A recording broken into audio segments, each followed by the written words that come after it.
Meow, meow, meow. Meow. That was a All very right. good take on that. Meow. 500 Cats episode Arizona. 11? I think it's 11. We'll go episode What? Arizona. We are in Yes. Tempe, Arizona, Tempe Beach Park for the Paradox IRONMAN Arizona. And it is cold. It's It cold, is cold this morning.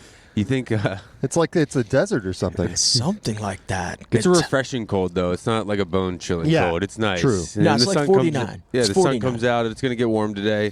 Yeah, it's already been a good week so far. We've gotten a lot accomplished. We interviewed Tim Bolin and what his a daughter great- Chloe. What a great guy. Great guy.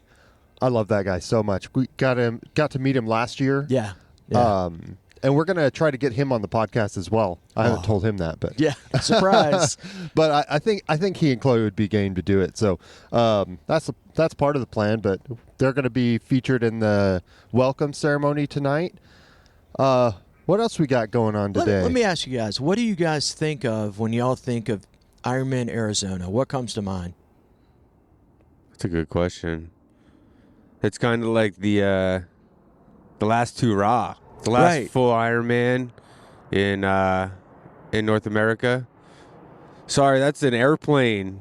Oh, I'm betting they can't hear it. Really? I'm gonna put a bet out there that they couldn't hear it. Witchcraft. It's witchcraft. Yeah. Because So- it's in plane. I heard it. I think end of the year. I think fun. I think like we got to go out and finish the year strong, and it's always a good time. It's always fun coming here and putting on this race. I think Yeah. everybody vies to come here. It's like the race that everybody wants to come to, it seems like. Yeah, it is a popular one for sure. Like you said, it feels, even though it's not actually the last race of the year, it feels like it's the last race of the year because it's the last full. Yeah. And for some reason, that feels like it has finality. Well, what I think of is I think of Judy Stowers. Oh, yeah. She's been the backbone of this race for 20 years. Yeah, absolutely. And it's still coming strong, and she's awesome. Now she's a regional director, had been the race director. Before she was the race director, anybody know? I think she was the volunteer director. Yes. Okay, that's what I was Well, thinking. she was a but I wasn't sure. volunteer director. You know what? We should probably let her tell the story because I think here in a few minutes we might get the opportunity to talk to her. She that's is a the yogi plan. now, too. Yeah, big You yogi. knew that. Yeah, I'm going to ask her about that because Yeah. I'm really interested because she does a bunch of stretch therapy and stuff. I Yeah. wish she would bring back the morning stretches. At the morning meetings, we used to do like a couple, Yes. 5 minutes of stretching, and Oh, that's yeah. really a good way to start the day. That is a good way. You know That is you're a good allowed to way. stretch on your own, right? Yeah, it's better when someone like tells you what you're doing. You don't have to do it on your own. You know what's real? I've noticed this year is it's a lot dustier.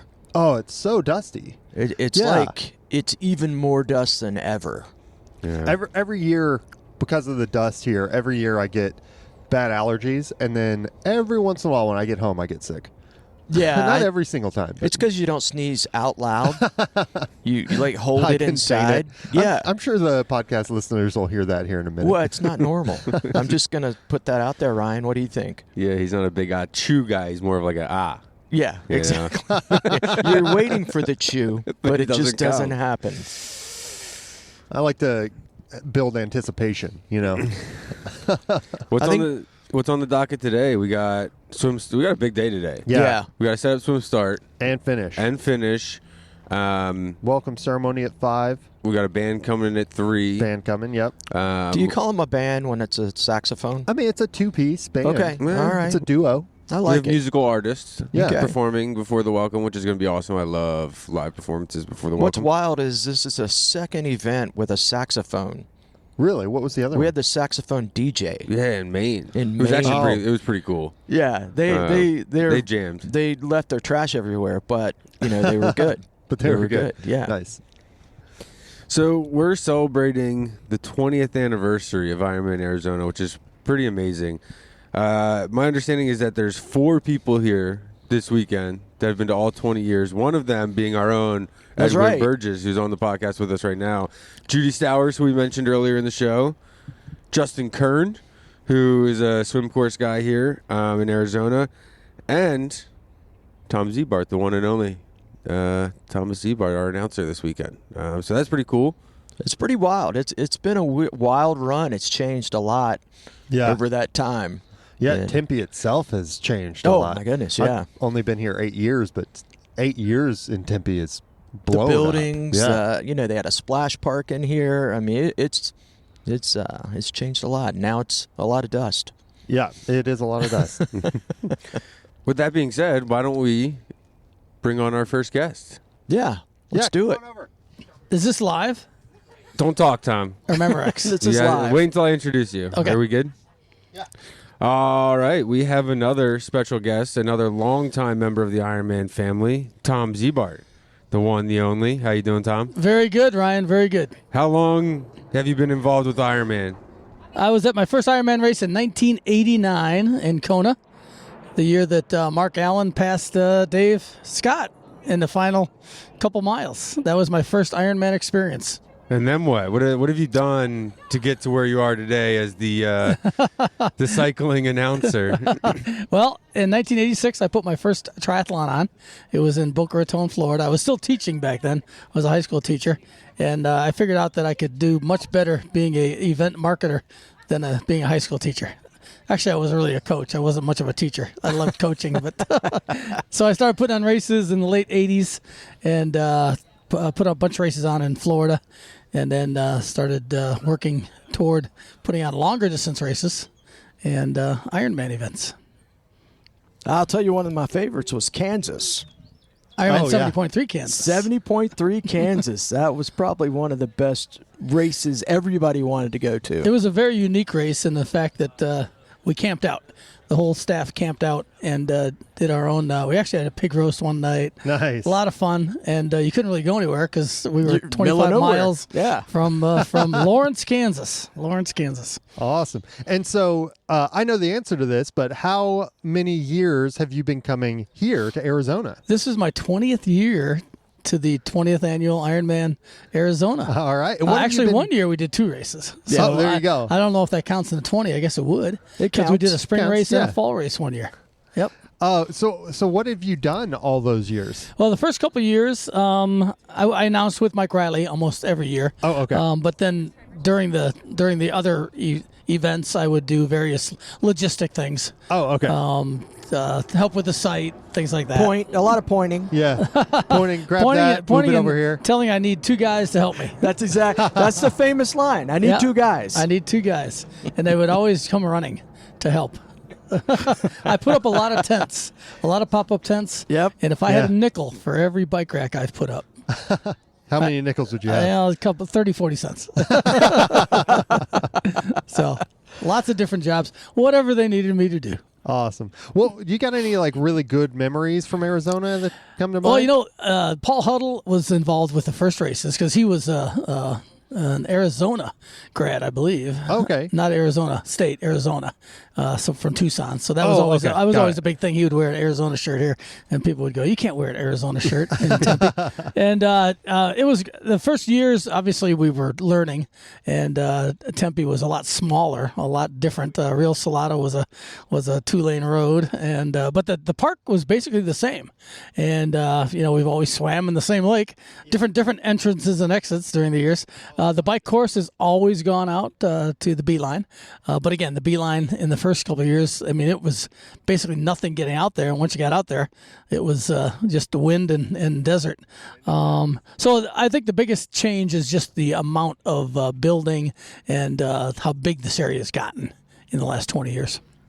Yeah, it's. I've only been coming here 8 years, and I was telling this to Judy. Is like just in 8 years watching this build up has been crazy. All the buildings along the lake, none of those were here the first years.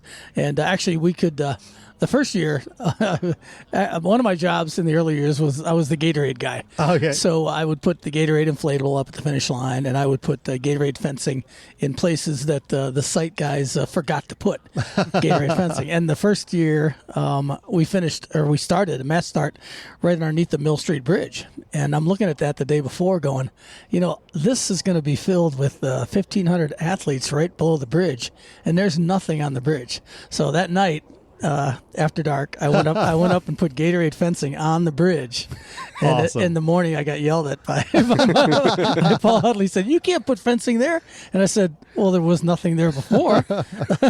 He said, "I'm going to get in so much trouble from the city." I don't think he did, but he wanted to let me know. So that was one of the great stories. And then I don't know if you know, once in a while I get to sing the national anthem. Oh yeah. When the real singer doesn't show. And it was the first or second year, I can't remember.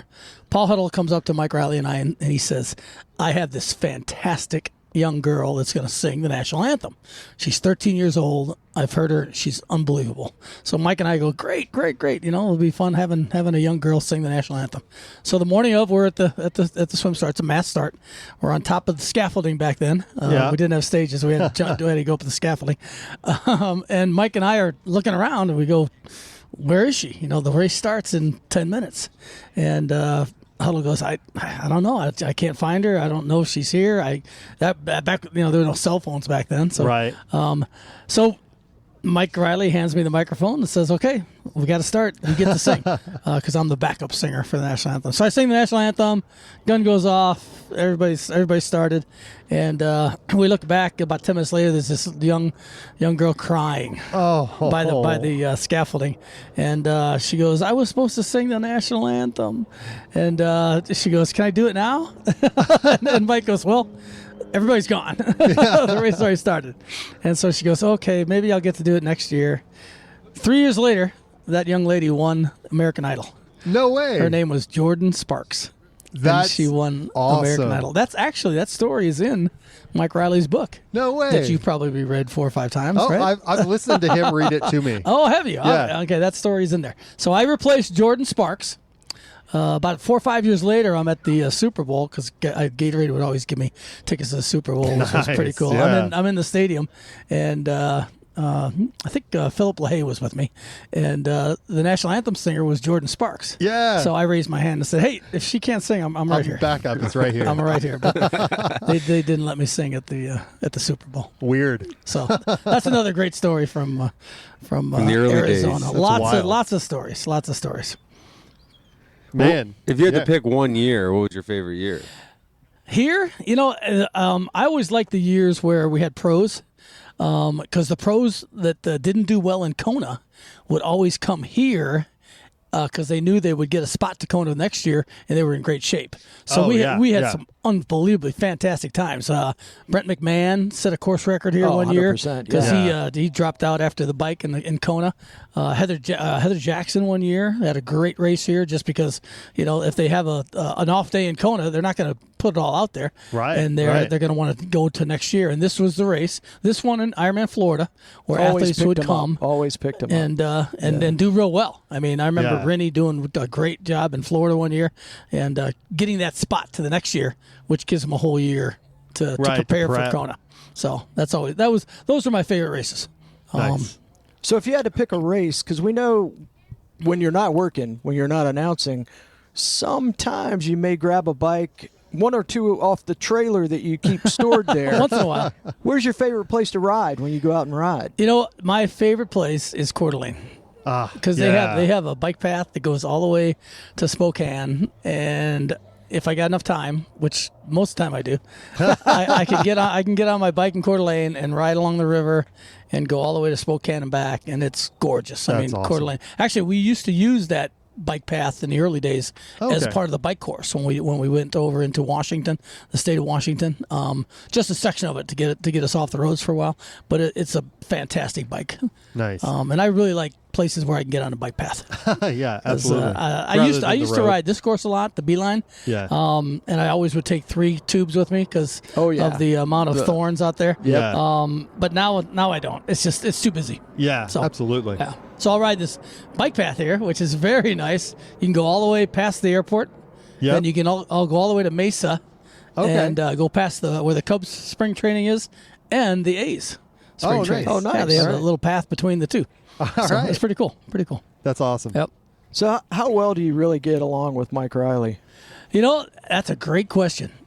Mike and I have been friends for probably 40 years, and Yeah, the funny thing is, the first time I went to Kona, he asked me to help out at the on the scaffold at the hot corner, but which was back then was on Leahy Drive when they came up from the pit, which was the second transition back then. Okay, It wasn't always both transitions on the pier. They were 7 miles down in the pit, so they would come up from the pit and run on Leahy Drive, and then take a right-hand turn to get up to the Queen K, and that was the hot corner back then. Okay. And he invited me up on the scaffold to help him at the hot corner, and I was spotting for him because All right. we didn't have computers that gave out numbers, and so we don't know who these people are. And I'm spotting with the glasses, and I don't know the athletes as well as Right. he does. And I made a mistake, and I called I think I called Lori Bowden Heather Fear, and so he announces it over the microphone that the next athlete is going to be Heather Fear, and it was Larry. Yeah. And boy, did he get mad at me! I thought that was the last time that Mike Riley's ever going to have me help him as an announcer, but I think he forgave me. Yeah. So at that time when you're spotting, were you spotting off of faces, or were you trying to find bib numbers? Trying to find bib numbers and faces if we knew them, but the bib numbers, they would wear them on the front. Wear 'em on the front. And obviously I didn't know them very well. Right. And I knew it was a female pro. I got that right. You nailed it. That's half the battle. Now, I know you've done some races yourself. Now, were you the Speedo era? Yeah, I was in the Speedo era. Yeah, way back when. Actually, when I was first getting into the sport in the early '80s, we had a club called the Big Banana Club, and we wore yellow Speedos. Oh my god! And that was why we were called the Big Banana Club. It was cold that day. It's Banana hammocks. It's a good thing those times changed. It wasn't a pretty sport then. No. But that was a long time ago. Yeah. A long time ago. So what was your favorite race when you were racing? I've only done Lake Placid Ironman, so that's my favorite Ironman because I've done it 4 times. 4 times, yeah. 4-time Ironman I don't know if that's finisher. my favorite Ironman race as a spectator or announcing. Yeah. But Lake Placid is an iconic course. Absolutely. The Mirror Lake. It's hard to find a better swim venue. I agree. And when we had the mass start, That it was the best when you had to go around the pier. Right. It's just And then the bike course, which has been basically the same for 25 years, coming up the Little Bears from the notch in Wilmington, going 4 miles an hour through the notch against the wind, and then I had 3 goals every time I did an Ironman race because there were pros at those races in the early years. My first goal, it was a 2-lap course and it was a mass start. My first goal was to get out of the water on my first lap before the pros got out on their second lap. Oh, all right. Nice. So I would have to Nice. finish in about my first lap in about 45 to 50 minutes. Yeah. So I usually made that one. My second goal was to finish the first lap of the bike before the pro men finished their second lap. Oh, wow. And I believe I got Man. that 2 out of 4 times. That's a tough one. That's a tough one. The other times I was past going up the Little Bears. I remember Simon Lessing passing me, and he just yelled out. He goes, "Go Z!" And I go, "Quit drafting off me," because I think he was drafting off me. And then my third goal, which I don't think I ever achieved, was to finish the bike before Heather Fear finished the race. All right. And that was hard because Heather Fear won that race 8-9 times. Yeah. And she would run a 3-hour marathon, and so I would have to finish by like 4:30, 4:15 to almost 4 o'clock. Right. Finish the bike before she finished. So most of the time I could hear them calling her name in as I'm coming around the school. So that was my 3 Nice. goals, and then.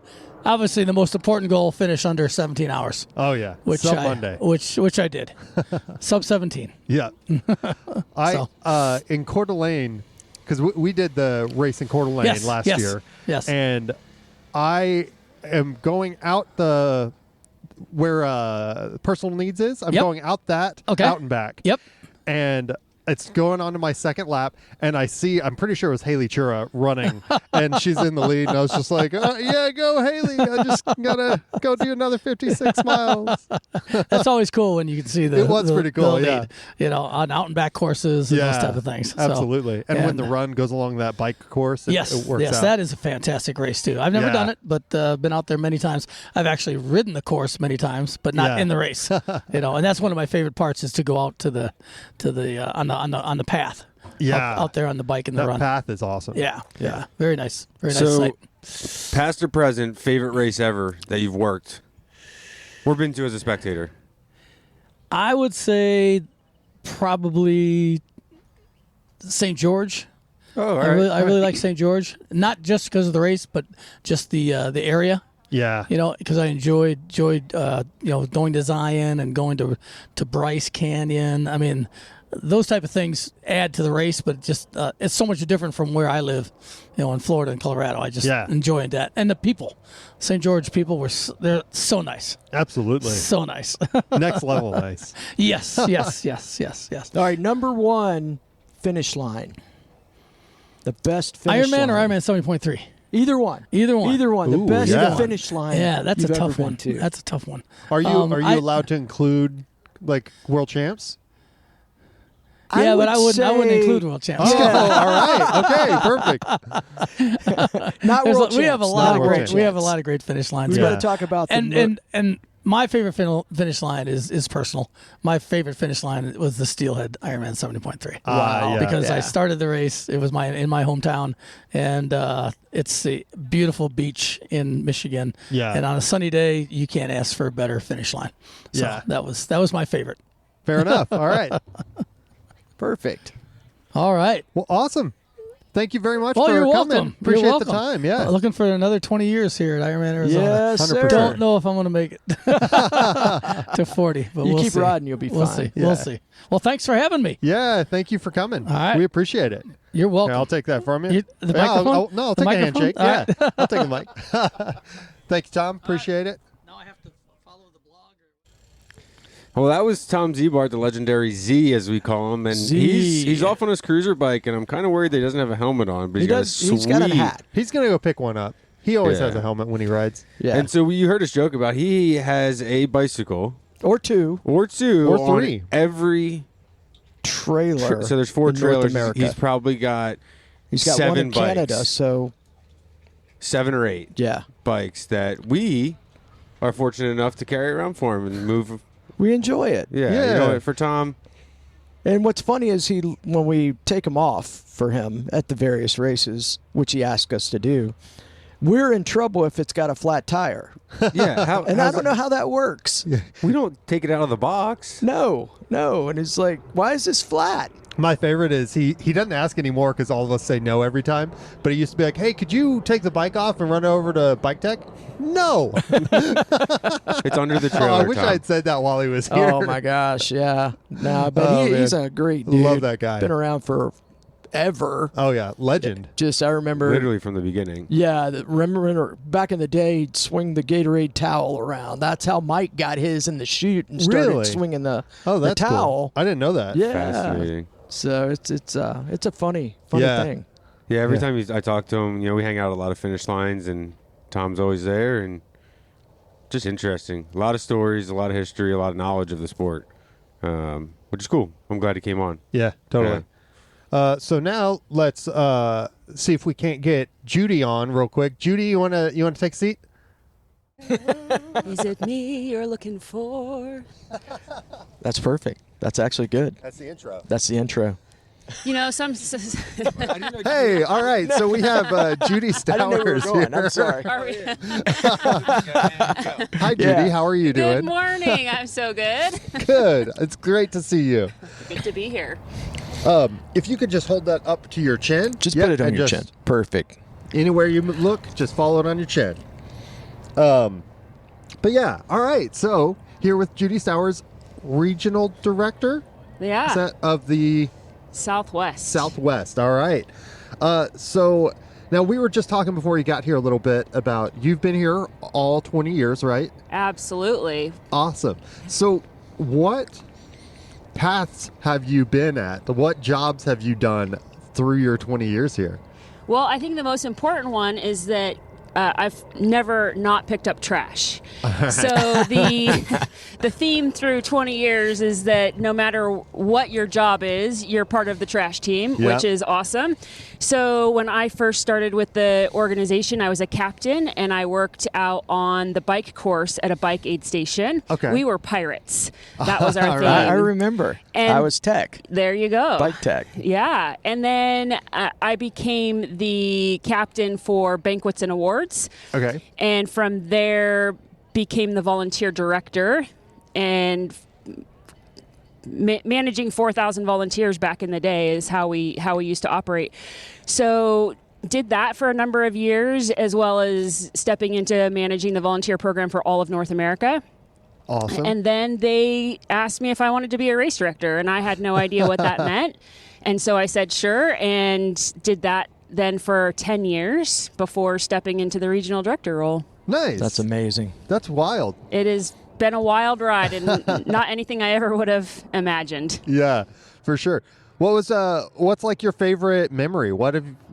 Through the years, what stands out? I think for me, because I started in the volunteer program, it's where I gravitate towards in seeing all of that humanity come to life to help all of these athletes across the finish line. It's really a remarkable thing to have volunteers outnumber the number of athletes that you have, and be able to get that many athletes across the line and achieving those goals. So that's really something that inspires me. I never get tired of watching the swim start, and I never get tired of watching that last finisher come across the finish line. So while there's different people who have come and gone over the years, those are the core memories, if you will, from all 20 years of just seeing all of that inspiration and that support from the community and being involved in such a remarkable adventure. Yeah, that's awesome. I got a question. Yeah. So now that you're not a race director, how hard is it not to get in there and say, wait a second, it needs to go like this, wait? Yeah, I think that the first year that I wasn't race director, it was pretty challenging, just because this has been, quote, my race.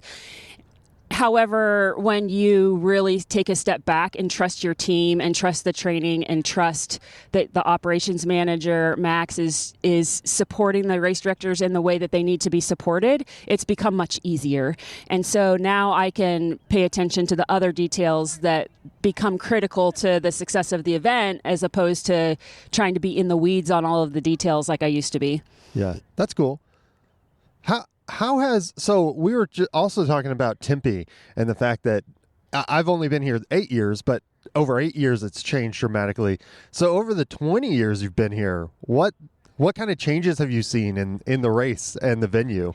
Yeah, I think the remarkable changes in Tempe, all of the buildings that surround the park did not exist. We had a restaurant across the street that we would love to go to. Monty's was my favorite. They catered for us, and we had French fries. By the way, the French fries are coming back this year, but from a different vendor. So we're super stoked to have French fries at the finish line. Nice. So the infrastructure of buildings and all of that didn't exist when we were here. The area to the east of us was all parking lots for ASU, and now that's all buildings, and the infrastructure of roads have not amplified. So we've made modifications to how we get bicycles out onto the bike course and back in, so that we can maintain all of the access for the residents and the businesses that are now along specifically Rio Salado Parkway. But the support of the community as a whole has not changed in any way. They have been solid. They have been by our side the whole time, and really just super great at helping us provide solutions when all of these pieces of the adventure come to life in terms of buildings and businesses and that sort of thing. Yeah, we were talking about the park itself, because there was a splash park. Yes. There were the bathrooms were over on the was other side. Permanent restrooms and the splash pad. Yeah, it's changed a lot. Yeah. There's a lot to be said for that in how the park has evolved over the years. Yeah. What makes Ironman Arizona so special? I think that the special piece of it is that we've been here 20 years. There are not many venues that have been able to put on this really great race for 20 consecutive years. We did have a brief break in 2020 because of the circumstances in our global environment. Right. That COVID word. But I think the special nature of it comes just because we've been here for so long and it's iconic, and going out on the beeline and maybe you get chased by wild dogs. I mean, that doesn't happen everywhere, right? Yeah. Right. It doesn't normally happen out there, but once in a while they'll see some animals as part of their journey.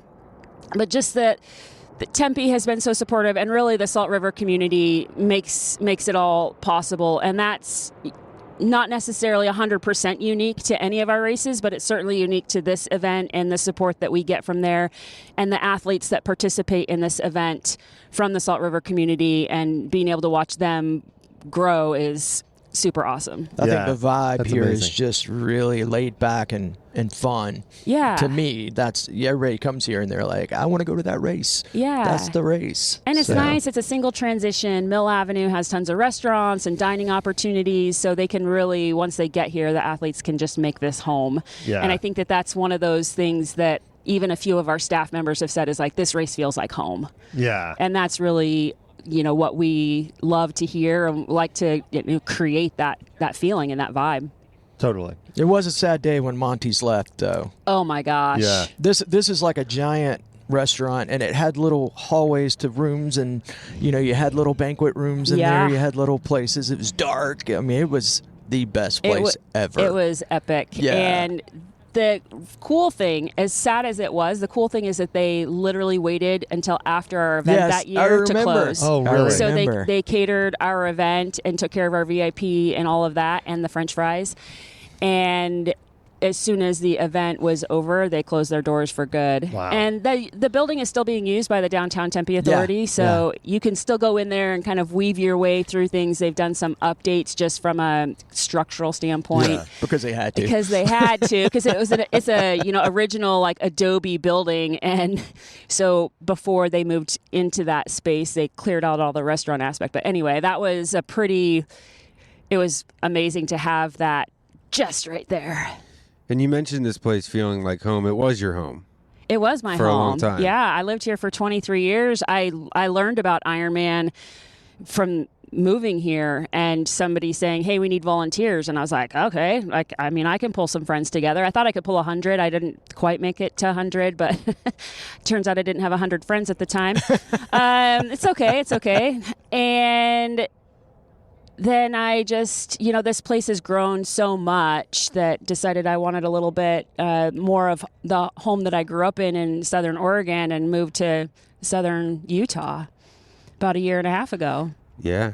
That's awesome. I remember a few years back we had a vote on our favorite race directors, and this is with BCC and the 500 Cats guys, and you were the top of the list. I'm just thank going to you. say Many years in a row. many Yeah. years in a row. Yeah, And so and now- then, of course, now you can't be voted for, but Well, can I know. be voted for in a different way? yes, yeah, Okay. we definitely can do that. We're actually working Yes, on an we are. Ironman draft, so you're fantasy eligible draft. for the fantasy draft. Okay, so, well, yeah. just you don't have to give me all the specifics of that because I don't want, your decisions to be persuaded by my actions. Oh, but persuasions hopefully, are Actions allowed, 2 days actually. ago. 2 days ago. Yeah. but I hope that my kindness 2 days ago is one element of Yes, bribes are persuasion. encouraged. Bribes are Yes. early and often, is what we say. So before we let you go, tell us, what do you like to do outside of Ironman? You moved to Utah. I know you love riding your bike. You go to France She's a every yogi year. now. She's a yogi. No, not really a yogi. I should be. Where in St. George, where I moved to, I live right on the trails. So whether it's hiking or mountain biking, running, all things trail are kind of bring me peace and joy in the middle of the chaos of all of the things that we do. And then just traveling, like when I can. Yeah. It gets a little bit harder with our current season. So the Southwest is just with this race kind of amping up our season, and so now we go all the way through June. But getting out, getting to experience some other things that are not work related bring me my soul much happiness. Yeah, totally. Well, I think the last thing, I actually have one more question. The motto that you guys have embraced here in the Southwest, I think, is really unique and special. And I want you to, where'd that come from and what is it? Yeah, so our motto in the Southwest is collaborate and elevate. And our race directors and came up with a list of ideas, and then Max and I just talked through what makes the most sense for us. And that came when we were first a team, Max and I, and really wanted to embrace something that tells a story of our staff. And something that amplified that even just last week was I was at a hotel working a race, and instead of their team calling themselves employees or teammates, they called them collaborators. And that really speaks to us in terms of the collective experience that this entire team has. Like we're actually going to go find out how many years this morning as part of our staff meeting to see how many years of collective experience we have, because when we embrace all of that and we work together to create these experiences, we can't help but make that an elevation of the experience for the athletes. So when our staff feel that from us, and they know what the expectations, if you will, are in terms of working together, it can't not make the event better. Yeah, absolutely. Agreed. Are you still doing the stretch therapy? For friends and family. Got it. Yeah, so working on getting a license in Utah, and what I do with it, I don't know, but Okay. Well, we have Photoshop. Understood. We can do Photoshop really well. Yeah. So Yeah. what does a license look like, and we can help you out. yeah, Yeah. yes, we can always stretching is always recommended. Yeah. Nice. Awesome. Nice. Well, thank you so much for your time. Well, thank you. Yeah, yeah. it was awesome to sit down and talk with you. Thanks for asking me. 100%. Yeah, we'll see you around. Yes. See you around. All See you right. at the staff meeting. Okay, in a few minutes. In a All few right. Ciao for now. Ciao. All right, so that was Judy Stowers. Wow. Stowers, sorry. Yeah, I what- didn't pronounce the T very well there. What a great person. Yeah. My favorite. Just Agreed. as a human, as a 100%. coworker, as a friend, she's just one of the best people out there. I'm lucky to know her. Honestly, getting to talk with Judy makes your whole day better. It does. It does. I mean, she'd be that person there for you, but then she'd be that person to say, "Hey, you don't need to do that. 5 miles an hour in the park." 5 miles an hour in the park. Yep. So she's got it going on. That's for sure. Absolutely.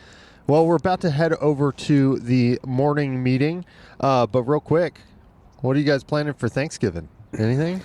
You know, I'm driving back cross country, Oh, right. so right. I'm gonna go to Yosemite up there in Cali, Nice. then look around a little bit, put my feet in the water on the western coast, and then drive back to the east coast. All right. Yeah. Which that's nice because usually I feel like It's most of the usually a time lot it's quicker. next. Yeah. Yeah, I got a little reprieve now that gives me a few extra Yeah. days.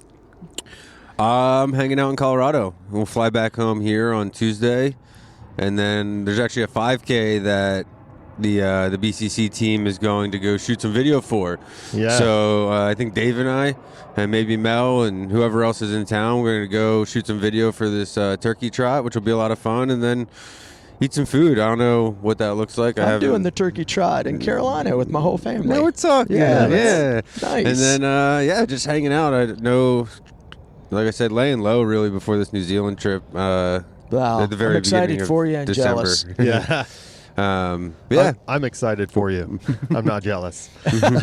Well, I'm Stay jealous after after would've been work. cool. Yeah. After the work, 100%. You know, when you're out there going around with your better half. Yeah. Yeah, I'll be in Colorado. I'll probably swing by the turkey trot, depending on if. Awesome. You gonna bring the If everybody's three-legged down. dog?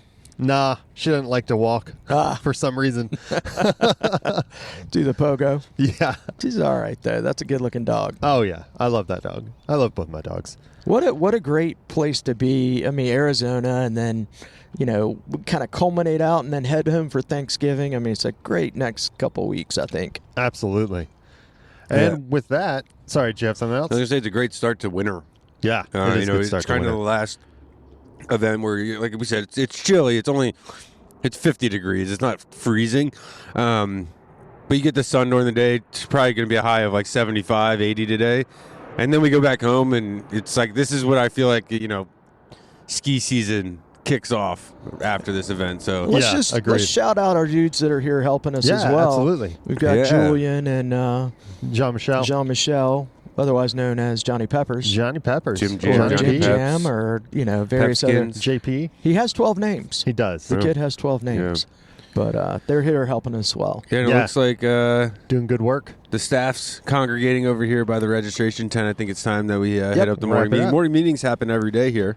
8 Every a.m. day. for our listeners that may not know. We have a team meeting with all the different departments. We kind of all hang out and go through what each person has for the day so we know where everyone's going to be. And we're going to be good to go in this meeting. We're typically good to go. Ready for Yeah. an on-time start. Ready for an On-time on-time start. start today. And we got to get to work. No more podcasting. All right. So, Peace. for 500 Cats, follow us, wherever socials are. 500 Cats _ on Instagram, 500 Cats on Facebook, 500cats.com. 500cats.com. 500 cats. Yeah, if you want to hear some of the awesome music we've created throughout the shows, we have a SoundCloud that you can get to. It's probably the easiest to go to 500cats.com, and you can find the whole list, the whole playlist. Share them with your friends.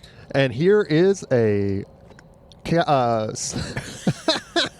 and here is a song about Arizona. Judy Stowers standing tall, rockin' huddle, give it all. Countless faces in the thrall, love and pride will always haul.